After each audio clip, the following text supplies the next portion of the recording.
quelle est votre vision de l'avenir de nos zones de montagne ?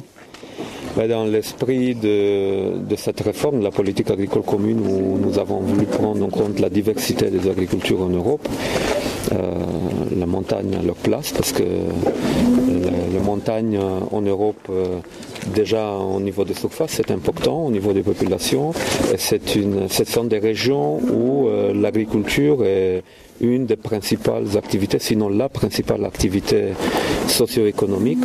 Donc c'est d'autant plus important de pouvoir garder cette activité pour maintenir la dynamique dans ces régions.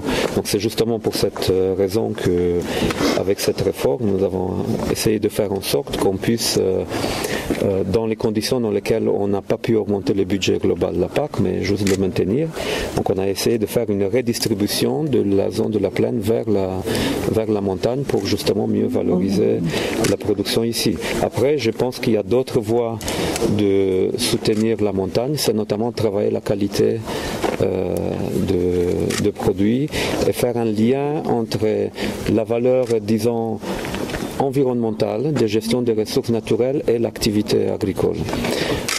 Et je pense que ça va être une des voies vers lesquelles aussi la PAC, entre autres, va s'orienter, plus de qualité et plus de mise en valeur du travail des agriculteurs qui n'est pas rémunéré par le marché mais qui doit être soutenu publiquement. D'accord. Et est-ce que le soutien de l'Union européenne à nos zones de montagne va perdurer ?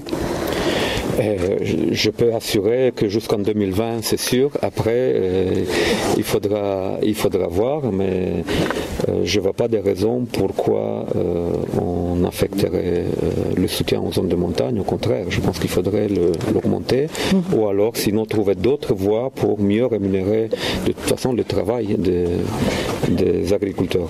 C'est pour ça qu'à côté de ce soutien financier qui est en augmentation que nous avons prévu dans la réforme, nous avons introduit par exemple aussi un label montagne pour que la production de montagne soit mieux valorisée sur le marché.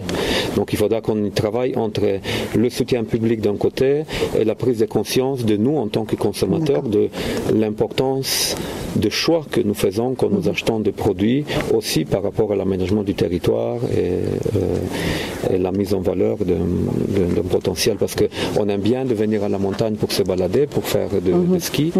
Il faut prendre conscience que s'il n'y aura pas d'agriculteurs, il n'y aura plus de ski, il n'y aura plus de balade. C'est ça. Voilà. C'est un peu dans cet esprit que je vois les choses. Je vous remercie beaucoup.